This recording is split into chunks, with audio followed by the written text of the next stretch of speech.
Have you ever felt completely overwhelmed by your emotions? Like you're surfing on an ocean of emotional chaos without any control over the waves? Maybe it's anger that suddenly explodes, or anxiety that paralyzes you, or sadness that seems to swallow you completely. You're not alone. In our modern world, emotional overwhelm has become an epidemic. We're bombarded daily with countless notifications, endless demands, and overwhelming expectations. Our brains weren't designed for this level of stimulation, this constant pressure to perform and produce. The result? Emotional chaos. We react instead of respond. We explode instead of explain. We shut down instead of speak up. But what if I told you there's a better way? A way to master your emotions instead of being mastered by them? Over 2,000 years ago, Stoic philosophers faced similar challenges. They lived in turbulent times, faced immense pressures, and struggled with the same human emotions we face today. One of the greatest Stoics, Marcus Aurelius, wrote something profound. You have power over your mind, not over external events. Realize this, and you will find strength. This wisdom isn't just ancient philosophy, it's practical guidance for modern life. Your emotions are like ocean waves. They rise and fall, crash and recede, but beneath them lies a deep, still ocean. That ocean is your mind. That still center is your power. Today, I'll share 7 powerful Stoic lessons that will help you control your emotions, find inner peace, and navigate life's challenges with wisdom and grace. This isn't just theory. These are practical tools you can use immediately to transform your relationship with your emotions. Imagine responding instead of reacting. Imagine choosing your emotional state instead of being chosen by it. Imagine having unshakable inner peace, no matter what storms rage around you. This isn't just possible, it's your birthright, and these 7 lessons will show you how to claim it. Are you ready to begin your journey to emotional mastery? Are you ready to discover the power within your own mind? Let's start with our first lesson, a fundamental truth that will change how you understand your emotions forever. Lesson 1. Understanding emotional triggers. Before you can control your emotions, you must understand what triggers them. Think of your emotions like smoke alarms. When the alarm sounds, you don't just silence it, you investigate the cause. Is there really a fire? Or is it just burnt toast? Most people never investigate their emotional alarms. They just react to the noise, without understanding what triggered it. The Stoics teach that self-awareness is the foundation of emotional control. You cannot master what you don't understand. So what exactly are emotional triggers? They're specific situations, people, or thoughts that automatically trigger your emotional responses. They're like buttons that, when pressed, activate predictable emotional reactions. For some people, criticism triggers anger. For others, uncertainty triggers anxiety. For still others, rejection triggers sadness. Your triggers are unique to you, shaped by your experiences, your personality, and your past wounds. The first step to understanding your triggers is becoming an emotional detective. Start by noticing when you have strong emotional reactions. Don't judge yourself, just observe. What happened right before the emotion hit? Who were you with? What were you thinking? What was said? Keep a trigger journal. For 1 week, record every time you feel a strong emotion. Write down the situation, your thoughts, and your emotion. You'll start to see patterns. Certain situations will consistently trigger the same emotion. Maybe you notice feeling ignored always triggers anger, or financial uncertainty always triggers anxiety, or perceived failure always triggers shame. These patterns are your emotional triggers, and understanding them is incredibly powerful. Because once you know your triggers, you can prepare for them. You can anticipate them. You can even choose different responses. But here's what most people miss. The trigger isn't the real problem. The real problem isn't what triggers you. It's what you believe about those triggers. Two people can experience the exact same situation and have completely different emotional reactions. One person gets cut off in traffic and feels rage. Another feels mild annoyance. A third person feels nothing at all. Same situation, same trigger, completely different emotional response. Why? Because it's not the trigger itself that creates the emotion. It's your interpretation of that trigger. This is the core understanding of Stoic psychology. It's not events that upset us, but our judgments about events. Your boss criticizes your work. The trigger is the criticism, but the emotion comes from your interpretation. If you interpret it as, "I'm a failure," you'll feel shame. If you interpret it as, "My boss is unfair," you'll feel anger. If you interpret it as, "This is feedback I can use," you'll feel motivated. Same trigger, different interpretations, different emotions. So understanding your triggers means understanding both the external situations that activate you and the internal stories you tell yourself about those situations. This is deep work.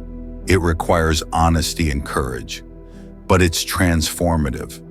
Because once you understand that your emotions come from your interpretations, not from external events, you gain incredible power. You can't always control what happens to you, but you can always control how you interpret it. Here's a practical exercise to identify your triggers and your interpretations. Think about the last time you had a strong emotional reaction. Maybe you were angry or anxious or deeply hurt. Now ask yourself, what was the trigger? What actually happened? Then ask, what story am I telling myself about what happened? What interpretation is leading to this emotion? Be brutally honest with yourself. You might discover some uncomfortable truths.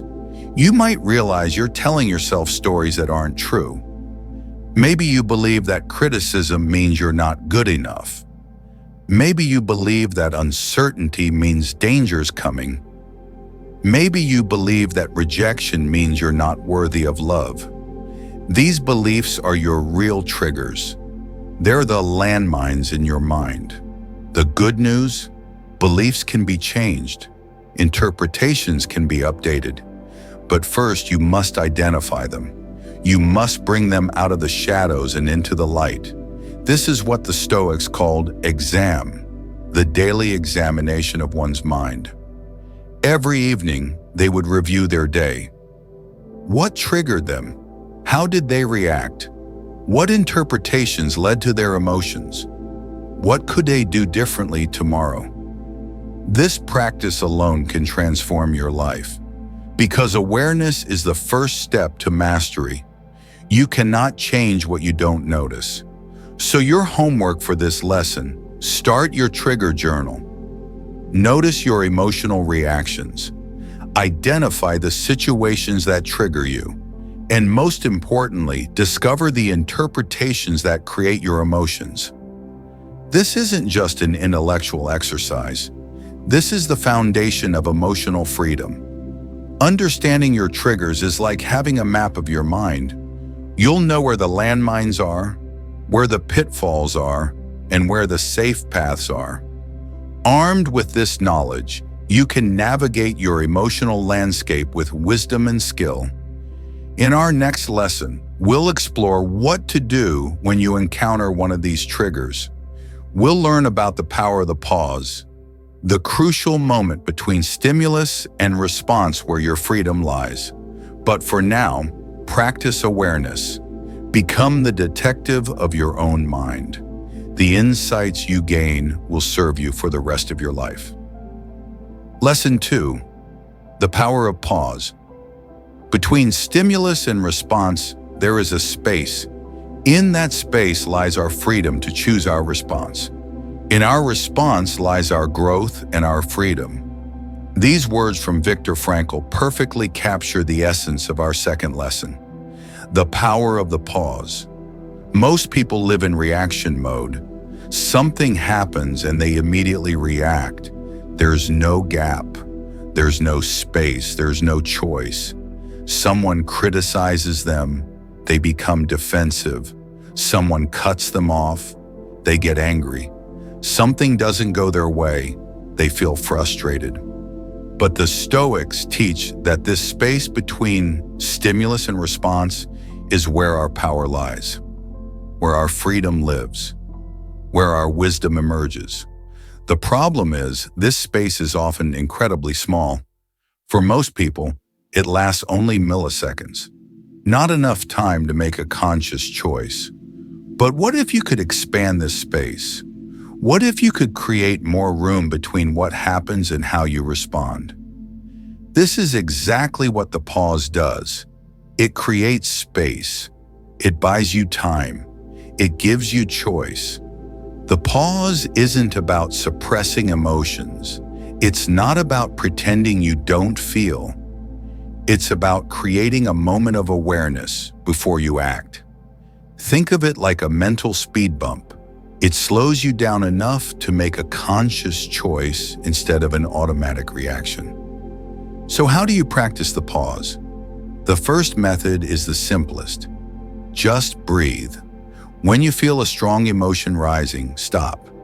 Take one deep breath. Breathe in through your nose, breathe out through your mouth. That's it, one breath. But this isn't just any breath.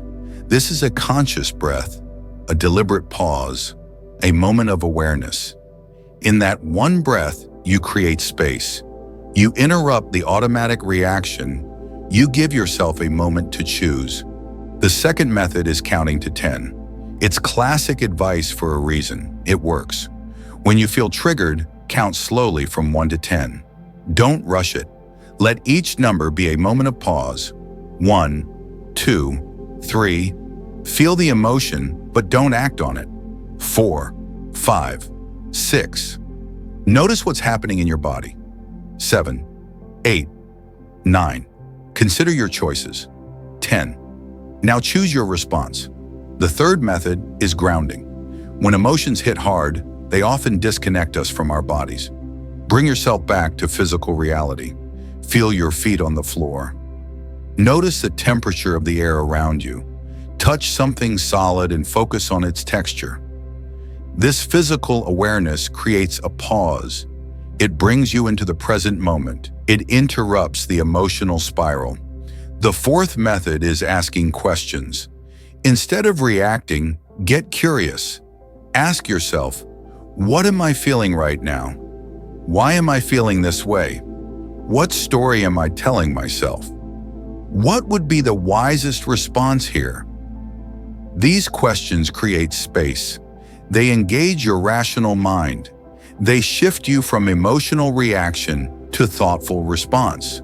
The fifth method is visualization. Imagine yourself as a still lake. Emotions are like ripples on the surface. Observe them. Notice them, but don't become them. Or imagine yourself as a mountain. Emotions are like weather passing. Storms come and go, but the mountain remains. These visualizations create psychological distance. They help you see emotions as something you're experiencing, not as something you are. Now here's what most people don't realize. The pause gets easier with practice.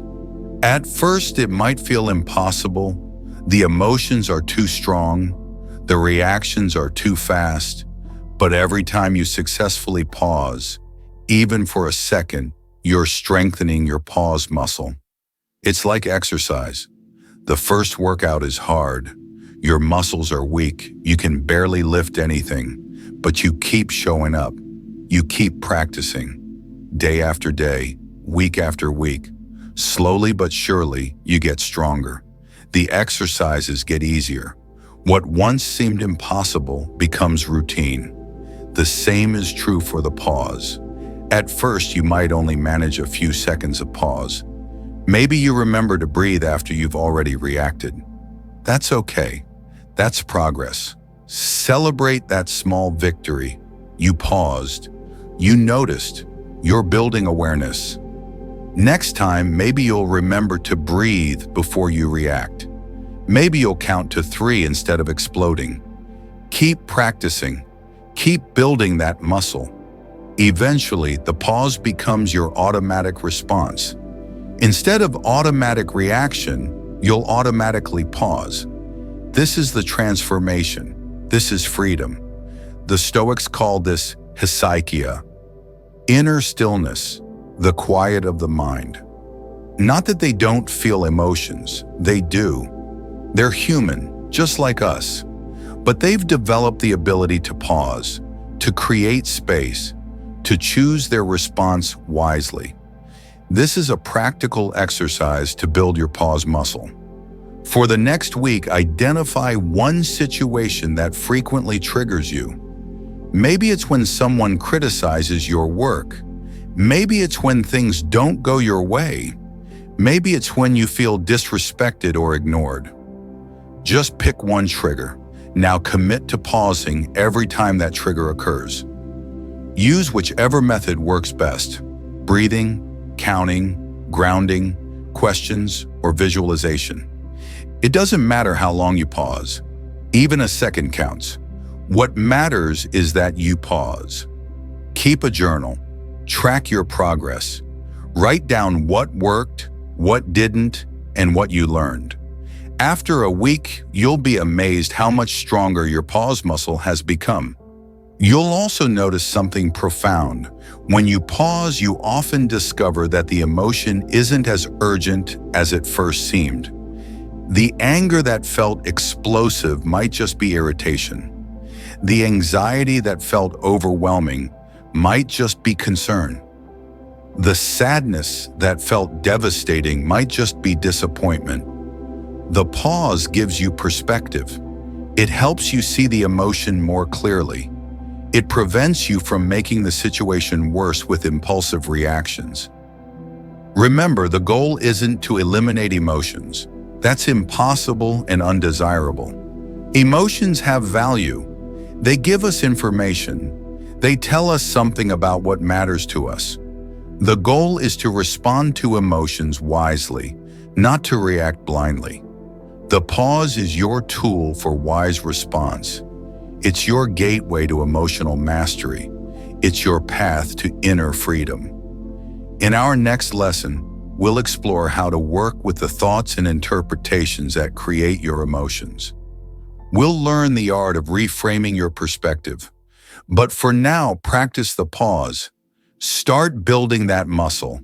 The freedom you gain will be worth every effort. Lesson 3: Reframing your perspective.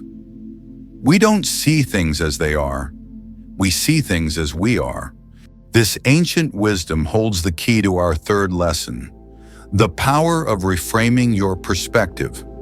If emotions come from our interpretations, not from events themselves, then changing our interpretations changes our emotions.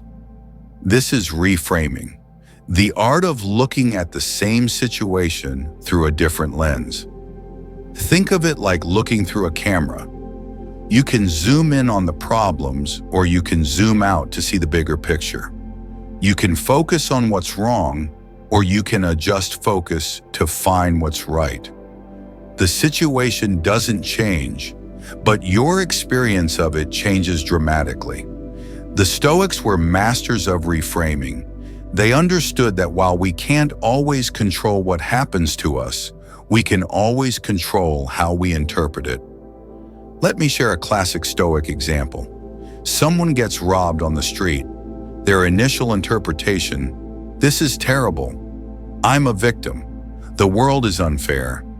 This interpretation leads to anger, fear, and helplessness.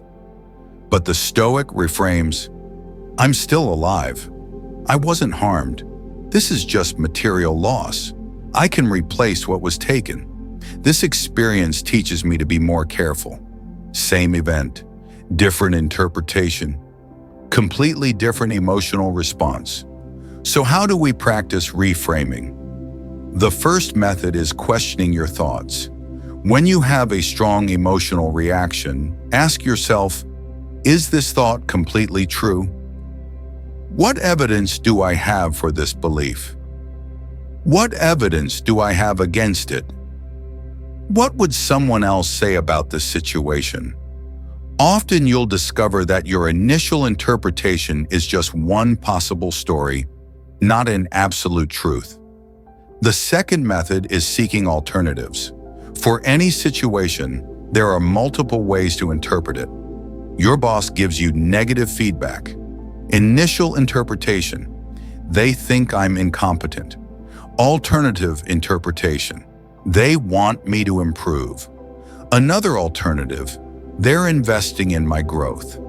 Yet another alternative: this is an opportunity to learn something valuable. Each interpretation creates a different emotion. Choose the one that serves you. The third method is the what-if game.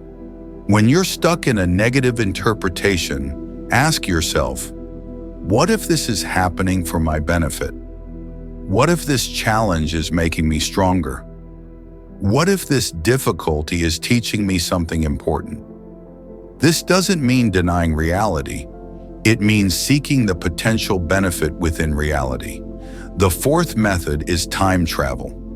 Imagine yourself 5 years from now, looking back at this situation. From that future perspective, how important will it seem? What will you have learned? How will you have grown? Often, what feels devastating in the moment looks like a valuable lesson from the future.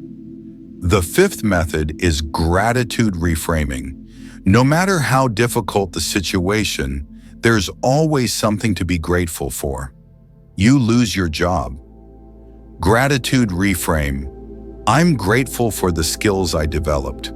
I'm grateful for the connections I made.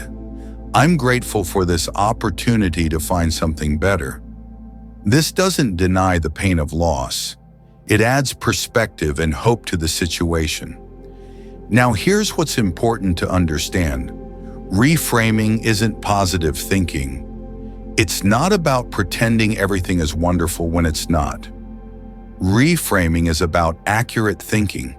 It's about seeing reality more clearly, more completely, more wisely. Sometimes the most accurate reframe is acknowledging that something is difficult, but also seeing your strength to handle it. Sometimes it's recognizing that something hurts, but also seeing the growth that can come from it. The Stoics called this the view from above, imagining yourself looking down at your situation from a cosmic perspective. From this perspective, your problems seem smaller, your strength seems larger, your ability to handle challenges seems greater. This is a practical exercise to develop your reframing skills. For 1 week, keep a reframing journal. Each day, write down a situation that triggered a negative emotion. First, write down your initial interpretation and how it made you feel. Then, write down at least 3 alternative interpretations.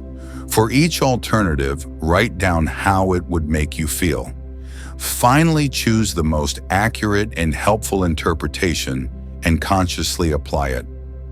Example: situation. A friend cancels plans at the last minute. Initial interpretation: they don't care about me. I'm not important to them. Emotion: hurt, rejected, angry. Alternative 1: something important must have happened to them. Emotion: understanding, concerned. Alternative 2: this gives me unexpected free time to do something I enjoy. Emotion: relaxed, opportunistic.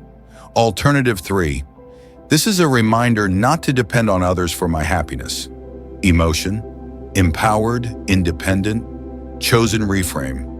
Alternative 1 combined with alternative 3. Practice this daily. You'll be amazed how quickly your reframing muscle develops. You'll start to notice that you have more control over your emotional experience than you ever imagined. Another powerful reframing technique is what I call the character-building reframe. Every time you face a difficult situation, ask yourself, what character quality could this help me develop? How could this make me wiser, stronger, or more compassionate? Stuck in traffic? This can build patience. Criticism from a colleague? This can build humility. Financial uncertainty? This can build creativity and resourcefulness. This reframe transforms problems into opportunities. It changes your relationship with challenges from resistance to growth. The Stoics believe that obstacles aren't obstacles at all. They're opportunities. Opportunities to practice virtue, to strengthen character, to become wiser. This perspective transforms challenges from burdens to gifts, from problems to opportunities, from suffering to growth. When you can see your emotional challenges as opportunities to build character, you stop fearing them. You start welcoming them as opportunities to grow. This doesn't mean you'll like challenges, but you'll appreciate what they bring you. You'll recognize that they're making you stronger, wiser, more capable. Remember, reframing is a skill. It requires practice. It won't feel natural at first. Your mind will resist the new interpretations. It will want to cling to the familiar stories, even when they make you suffer. Be patient with yourself. Be persistent. Keep practicing. Every time you successfully reframe, you're rewiring your brain. You're creating new neural pathways for more helpful thinking. Over time, reframing becomes more automatic. Your mind naturally seeks alternative perspectives. It naturally looks for the most accurate and helpful interpretation. This is mental freedom. This is emotional wisdom. This is the power of perspective. In our next lesson, we'll explore the practice of detachment, the art of focusing on what you can control and letting go of what you cannot. But for now, practice reframing. Challenge your interpretations. Seek alternative perspectives. Discover the freedom that comes from seeing situations in new and more helpful ways. Lesson 4. Practicing detachment. Some things are up to us, and some things are not up to us. This is perhaps the most fundamental Stoic principle, and it holds the key to our fourth lesson, the practice of detachment. Detachment doesn't mean not caring. It doesn't mean being cold or indifferent. It means wisely distinguishing what you can control and what you cannot, then focusing your energy accordingly. Most emotional suffering comes from trying to control what's beyond our control. We get angry at traffic, frustrated with others' behavior, anxious about the future, depressed about the past. But here's the truth. Traffic doesn't care about your anger. Other people have their own reasons for their behavior. The future is uncertain, and the past cannot be changed. The Stoics teach that we should divide reality into two categories: what we can control and what we cannot. What can we control? Our thoughts, our judgments, our actions, our responses, our character. What can't we control? Others' opinions, external events, the weather, the economy, our reputation, the past, the future. Emotional problems arise when we try to control the uncontrollable, or when we neglect what we can control. Detachment is the practice of letting go of what we cannot control while fully engaging with what we can. Think of it like a sailor at sea. The sailor can't control the wind or the waves, but they can control how they adjust their sails. They can control their skill, their attention, their response to the conditions. This is detachment. not fighting the wind, but working with it skillfully. So how do we practice detachment? The first method is the circle of control exercise. Draw 2 circles. In the inner circle, write everything you can control. In the outer circle, write everything you cannot control. Be honest with yourself. Most people discover that their inner circle is much smaller than they think, and their outer circle is much larger. The practice is to focus only on the inner circle. Let go of everything in the outer circle. The second method is the "what can I do?" question. When you're upset about something, ask yourself, what can I actually do about this situation? If there's something you can control, focus on that. If there's nothing you can control, practice acceptance. Example: you're worried about what others think of you. What can you actually do? You can't control their thoughts, but you can control your own behavior, your integrity, your kindness. Focus on that. The third method is negative visualization. This might sound counterintuitive, but it's a powerful Stoic practice. Imagine losing the things you're attached to: your job, your relationships, your possessions, your health. This isn't about being pessimistic. It's about appreciating what you have right now and recognizing that everything is temporary. This practice loosens the grip of attachment. It helps you enjoy things without desperately trying to keep them. The fourth method is preference over attachment. Instead of saying, "I must have this," say, "I would prefer this." Instead of "this must happen," say, "I would prefer this to happen." This subtle shift changes everything. Preference allows for flexibility and peace. Attachment creates rigidity and suffering. The fifth method is the Stoic prayer. Not prayer in the religious sense, but a mental alignment with reality. Tell yourself, "Give me the courage to change what I can, the serenity to accept what I cannot, and the wisdom to know the difference." This prayer, popularized by the Serenity Prayer, is essentially a practice of detachment. Now here's what many people misunderstand. Detachment isn't the same as indifference.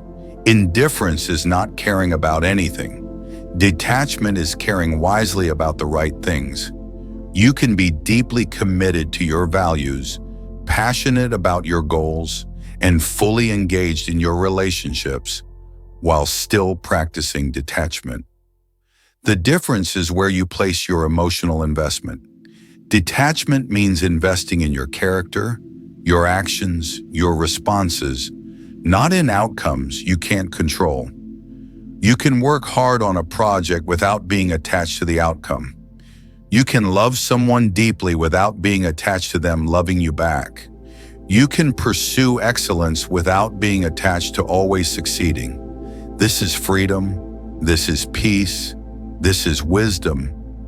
This is a practical exercise to develop your detachment. For 1 week each evening, review your day and identify 3 things you tried to control but couldn't, 3 things you could control but neglected. For the first type, practice letting go. For the second type, plan to do better tomorrow.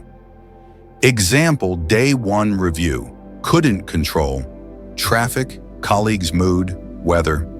Neglected: my reaction to traffic, my kindness to colleague, my attitude about weather. Tomorrow's plan: accept traffic calmly, be kind regardless of colleagues' mood, find joy in any weather. Practice this daily. You'll develop a clearer understanding of what's in your control and what isn't. Another powerful detachment practice is what I call the observer perspective. When you're caught up in emotional turmoil, imagine yourself as an observer, looking at the situation from a distance. See yourself experiencing the emotion, but don't become the emotion. This creates psychological distance. It helps you see that you're not your emotions. You're the person experiencing your emotions. This perspective makes it easier to let go of what you can't control and focus on what you can. The Stoics call this the inner fortress, developing a stronghold within yourself that cannot be disturbed by external events. This inner fortress is built through the practice of detachment. It's built by focusing on your character, your judgments, your responses, while letting go of everything else. When your inner fortress is strong, external events lose their power to disturb you. You can face criticism without becoming defensive. You can handle failure without despair. You can deal with uncertainty without anxiety. This doesn't mean you won't feel emotions. You will, but they won't control you. They won't define you. They won't destroy you. Remember, detachment is a practice, not a destination. You'll never perfect it. You'll always be learning, always growing. Some days you'll handle challenges with grace and wisdom. Other days you'll struggle with attachment and resistance.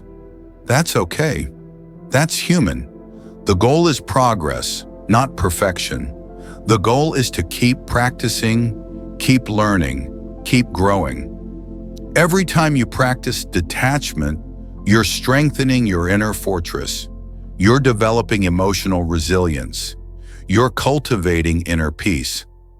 In our next lesson, we'll explore how to build emotional resilience, the ability to bounce back from challenges stronger than before. But for now, practice detachment. Focus on what you can control. Let go of what you cannot. Discover the peace that comes from aligning with reality. Lesson 5. Building emotional resilience. Resilience isn't about avoiding challenges. It's about facing challenges and growing stronger through them. Think of it like a tree in a storm. The wind doesn't break a strong tree. It makes its roots grow deeper. The branches become more flexible. The trunk becomes more solid. This is our 5th lesson, building emotional resilience. The ability to recover from adversity stronger than before. The Stoics understood that challenges are inevitable, suffering is optional, and resilience is the skill that transforms inevitable challenges into optional suffering. Emotional resilience isn't something you're born with, it's something you build. Like a muscle, it grows stronger through exercise. Every time you face a difficult emotion and handle it well, you're building resilience. Every time you encounter an obstacle and keep going, you're strengthening your emotional foundation. So how do we build emotional resilience? The first method is progressive challenge. Like an athlete gradually increasing the weight they lift, you can gradually increase the emotional challenges you face. Start small. Practice handling minor discomforts with grace. Traffic jams, long lines, small disappointments. As you get stronger, face bigger challenges. Difficult conversations, facing fears, handling rejection. Each challenge you face and handle well builds your resilience muscle. The second method is recovery practice. Resilience isn't just about enduring challenges. It's about recovering from them effectively. After a difficult experience, give yourself time to process and recover. But don't stay in recovery too long. Use the recovery time to learn and grow. Ask yourself, what did I learn from this experience? How did I handle it? How could I handle it better next time? This reflection turns obstacles into stepping stones. The third method is building confidence through competence. Confidence comes from knowing you can handle whatever life throws at you. And that knowledge comes from experience. Develop your emotional skills. Practice the lessons we've covered so far. Understanding triggers, pausing before reacting, reframing your perspective, practicing detachment. The more skilled you become at handling emotions, the more confident you'll feel when facing emotional challenges. The fourth method is cultivating flexibility. Resilient people are like bamboo. They bend in the wind but don't break. Rigid people are like oak trees. They resist the wind until they break. Emotional flexibility means having the ability to adapt your approach to different situations. Sometimes you need to be assertive. Sometimes you need to be gentle. Sometimes you need to be direct. Sometimes you need to be diplomatic. Develop flexibility by practicing different emotional responses. Notice when rigidity is causing problems and try a more flexible approach. The fifth method is building support systems. Resilience doesn't mean going it alone. The most resilient people have strong support networks. Cultivate relationships with people who support your emotional growth. Seek mentors who have developed the emotional skills you want to develop. Share your struggles with trusted friends. Learn from others' experiences. Offer support to others when they face challenges. This mutual support creates resilience greater than the sum of its parts. Now here's what many people overlook. Resilience includes knowing when to rest. Athletes don't train 24 hours a day. They need rest to recover and get stronger. The same is true for emotional resilience. Sometimes the most resilient thing you can do is rest. Step back from challenges. Give yourself time to rest and recharge. This isn't weakness, it's wisdom. It's recognizing that emotional energy, like physical energy, is finite. Rest allows you to recover your strength, process your experiences, and prepare for the next challenge.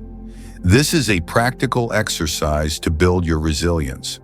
Create a resilience journal. For 1 month, track your emotional challenges and how you handle them. For each challenge, write down, what was the challenge? How did you initially react? How did you handle it? What did you learn? How did you grow? At the end of each week, review your journal. Notice patterns, celebrate progress, identify areas for improvement. This practice builds self-awareness and confidence. You'll see evidence of your growing resilience, which will motivate you to keep developing. Another powerful resilience practice is what I call stress inoculation. Just as vaccines introduce a small amount of virus to build immunity, you can introduce small amounts of stress to build emotional immunity. Voluntarily face small challenges that push you slightly beyond your comfort zone. Speak up in a meeting when you'd rather be silent. Have that difficult conversation you've been avoiding. Try something new where you might fail. Every time you face these small challenges and survive, you build confidence in your ability to handle bigger challenges. The Stoics were masters of this practice. They would voluntarily practice discomfort, cold showers, simple food, minimal possessions, to prepare themselves for greater challenges they might face. This practice builds what psychologists call self-efficacy, the belief in your ability to handle challenges. And self-efficacy is one of the strongest predictors of resilience. Remember, building resilience is a lifelong journey. There will always be new challenges to face, new skills to learn, new opportunities to grow. Some days you'll feel strong and capable. Other days you'll feel fragile and overwhelmed. That's okay. That's part of being human. The goal isn't to never struggle.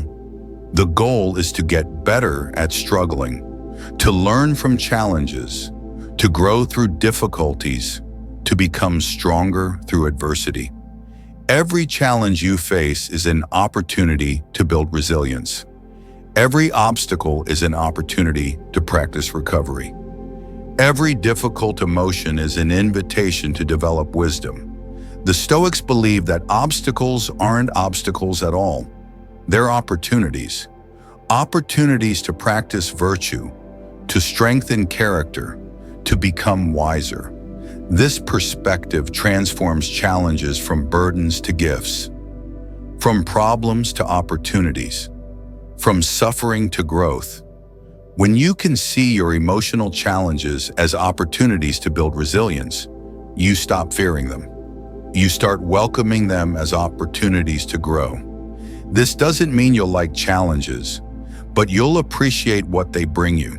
You'll recognize that they're making you stronger, wiser, more capable.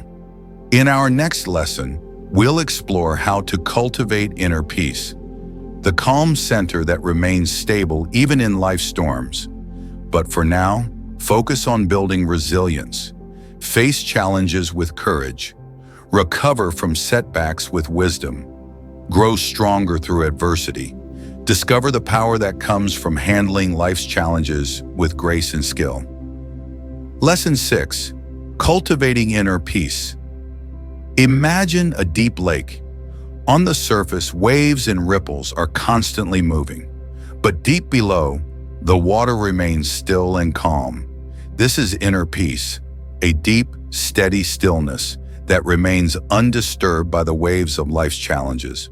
This is our 6th lesson, cultivating inner peace, the calm center within you that no external event can disturb. The Stoics called this ataraxia, a state of serene calm, untroubled by external events. It's not the absence of challenges, but the presence of inner stability amidst those challenges. Inner peace doesn't mean you won't face difficulties. It means those difficulties won't face you with chaos and turmoil. You'll meet them with calm and clarity. So how do we cultivate inner peace? The first method is meditation practice. Meditation is training for your mind. Just as exercise strengthens your body, meditation strengthens your capacity for peace. Start with just 5 minutes each day. Sit quietly, focus on your breath, and when your mind wanders, gently bring it back. This simple practice builds your peace muscle. Over time, you'll find it easier to access that state of peace, even in difficult situations. The second method is mindfulness practice. Mindfulness is bringing awareness to the present moment without judgment. Most of our emotional chaos comes from ruminating about the past or worrying about the future. But peace is found in the present moment. Practice mindfulness throughout your day. When you're eating, just eat. When you're walking, just walk. When you're listening, just listen. This presence keeps you grounded in the here and now, where peace resides. The third method is creating sacred space. This can be a physical space in your home, a mental space you can access anywhere, or both. Your sacred space should be a place where you feel safe, peaceful, and centered. It might include things that bring you peace, candles, plants, meaningful objects, or simply silence. Visit this space regularly. Use it to reconnect with your inner peace. Over time, just thinking about this space will help you access peace. The fourth method is practicing equanimity. Equanimity is mental calmness, composure, and evenness of temper, especially in difficult situations. Practice equanimity by reminding yourself that all experiences are temporary. Pleasure passes, pain passes, success passes, failure passes. This perspective helps you ride the waves of experience without being thrown by them. The fifth method is connecting with nature. Nature has a calming effect on the human mind. The sound of leaves, the feeling of water, the sight of trees, the sensation of wind on your skin. Spend time in nature regularly. Even a few minutes in a park or garden can restore your sense of inner peace. If you can't get outside, bring nature inside. Houseplants, nature sounds, or even nature videos can help you connect with the calming presence of the natural world. Now, here's what many people don't realize. Inner peace isn't the absence of emotions. It's the presence of emotional wisdom. Peaceful people still feel joy, sadness, anger, fear. But they experience these emotions without being overwhelmed by them. They can feel angry without acting destructively. They can feel sad without falling into despair. They can feel afraid without being paralyzed. This is the peace that comes from understanding your emotions rather than being controlled by them. This is a practical exercise to cultivate your inner peace. Create a peace ritual you practice daily.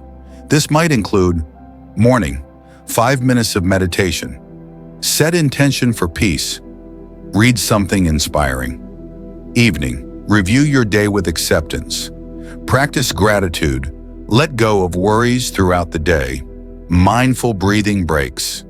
Nature connection. Practice equanimity. Make this ritual non-negotiable. Treat it as importantly as eating or sleeping. Your inner peace depends on it. Another powerful peace practice is what I call the peace pause. Several times a day, pause whatever you're doing. Take 3 deep breaths. Ask yourself, what's happening right now? How am I feeling? Can I accept this moment as it is? This practice brings you back to the present moment. It interrupts the cycle of stress and worry. It reconnects you with your inner peace. The Stoics practiced something similar called inner retreat. No matter what was happening around them, they could retreat into their inner fortress of peace and wisdom. This inner retreat is available to you too.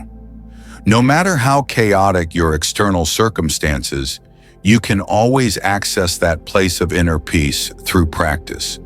Remember, cultivating inner peace is a gradual process. It's like planting a garden. You prepare the soil, plant the seeds, water them regularly, and patiently wait for them to grow. Some days your garden will flourish. Other days weeds will appear. That's okay. Just tend to your garden with patience and consistency. The goal isn't to never feel disturbed. The goal is to return to peace more quickly when you are disturbed. The goal isn't to eliminate challenges. The goal is to face challenges from a place of peace instead of chaos. The goal isn't to stop feeling emotions. The goal is to experience emotions with wisdom and balance. In our final lesson, we'll explore how to live with wisdom, integrating all these lessons into a coherent daily practice. But for now, practice cultivating peace. Meditate regularly. Be mindful throughout your day. Create your sacred space. Connect with nature. Practice equanimity. Discover the calm center within you that remains unshakable no matter what storms rage around you. Lesson 7. Living with wisdom. Knowledge isn't power. Applied knowledge is power.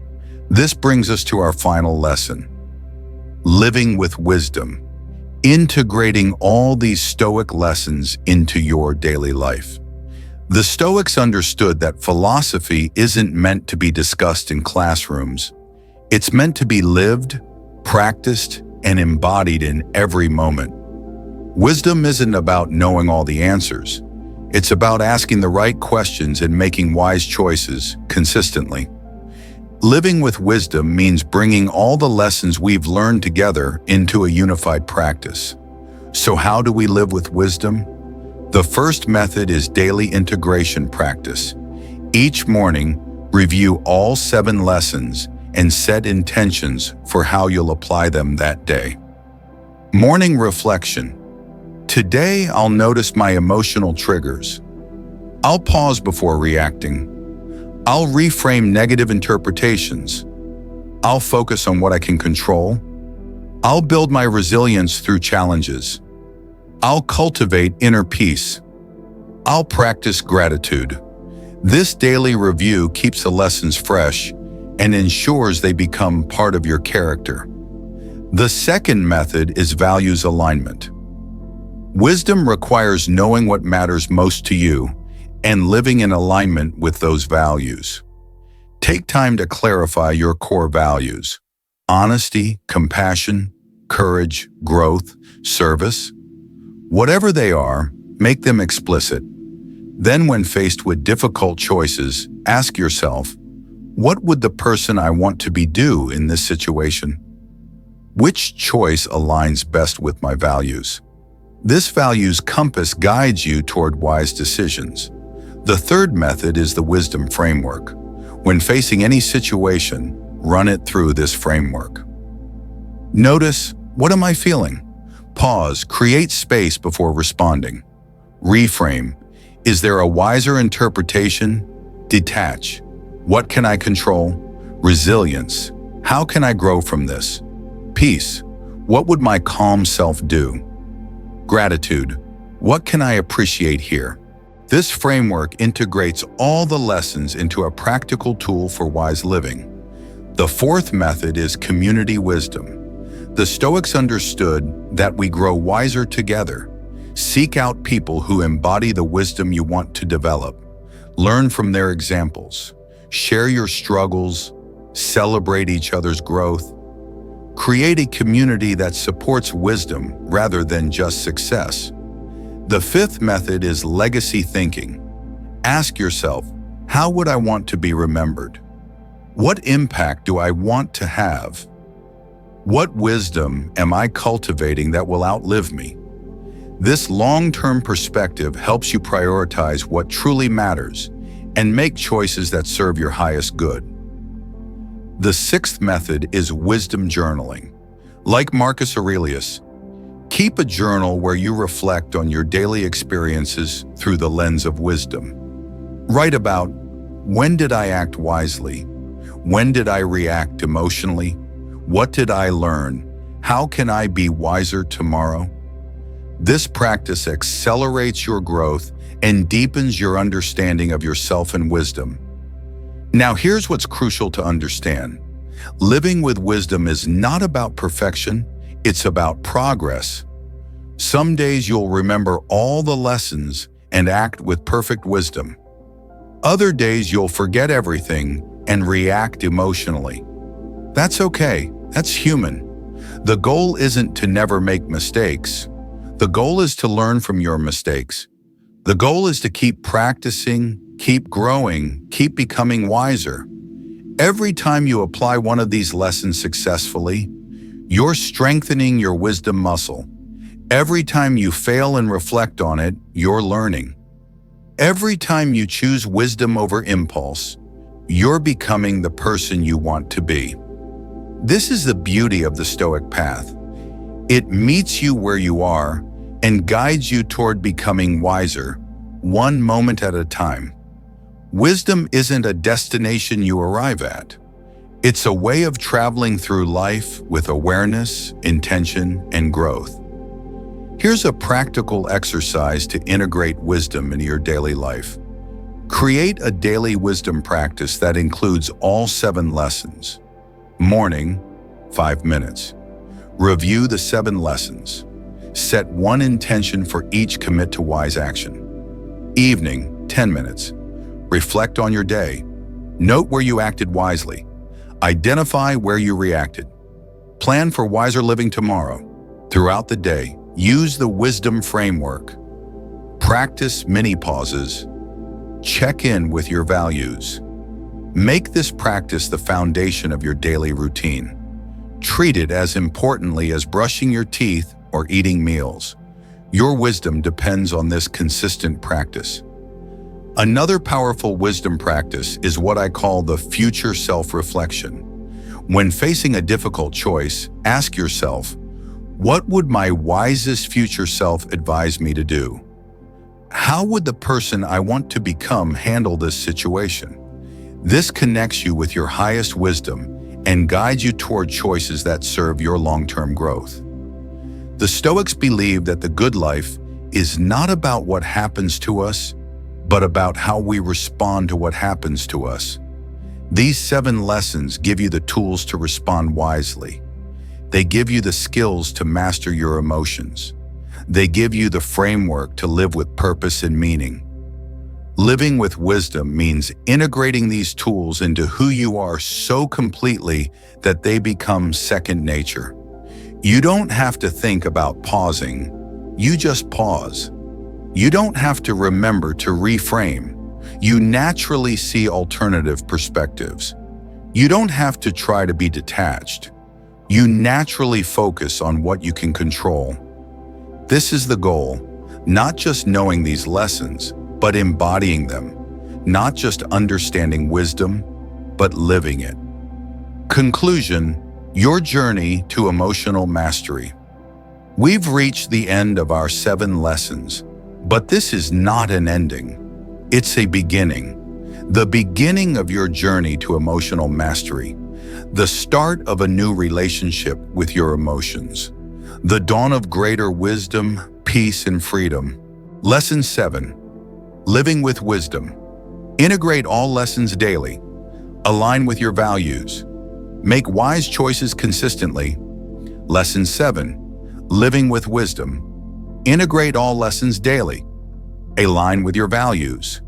Make wise choices consistently. These 7 lessons form a complete system for emotional mastery. They work together synergistically, each supporting and enhancing the others. But knowledge alone is not enough. Understanding alone is not sufficient. These lessons must be lived. They must be practiced. They must be integrated into your daily life. Emotional mastery is not achieved in a weekend workshop or by watching a video. It's developed through consistent practice, through daily application, through commitment to growth. Some days you'll remember to pause. Other days you'll react automatically. Some days you'll reframe beautifully. Other days you'll get stuck in negative interpretations. This is normal. This is human. This is part of the journey. The goal is not perfection. The goal is progress. The goal is to keep practicing, keep learning, keep growing. Every time you remember one of these lessons and apply it, you're strengthening your emotional mastery. Every time you reflect on your experience and learn from it, you're developing wisdom. Every time you choose growth over comfort, you're building resilience. Here's my challenge to you. For the next 30 days, practice these lessons intentionally and consistently. Create a daily practice that includes all 7 lessons. Morning. Review potential triggers. Set intentions for wise responses. Commit to pausing when needed throughout the day. Practice reframing challenges. Exercise detachment wisely. Build resilience through difficulties. Return to peace when disturbed. Evening. Reflect on your emotional choices. Learn from your experiences. Plan for wiser living tomorrow. Keep a journal of your progress. Note what works, what doesn't, and what you're learning. After 30 days, you'll be amazed at how much you've grown. You'll have developed new habits, new perspectives, new capabilities. But don't stop there. Continue the practice. Make it part of your lifestyle. Let it become who you are. Remember, emotional mastery is not about eliminating emotions. It's about experiencing emotions with wisdom and skill. It's not about never feeling pain. It's about handling pain with grace and resilience. It's not about being perfect. It's about being committed to growth. The Stoics taught that the good life is not about what happens to us, but about how we respond to what happens to us. These 7 lessons give you the tools to respond wisely. They give you the skills to master your emotions. They give you the framework to live with purpose and meaning. You have the power to control your emotions. You have the ability to choose your responses. You have the capacity to live with wisdom.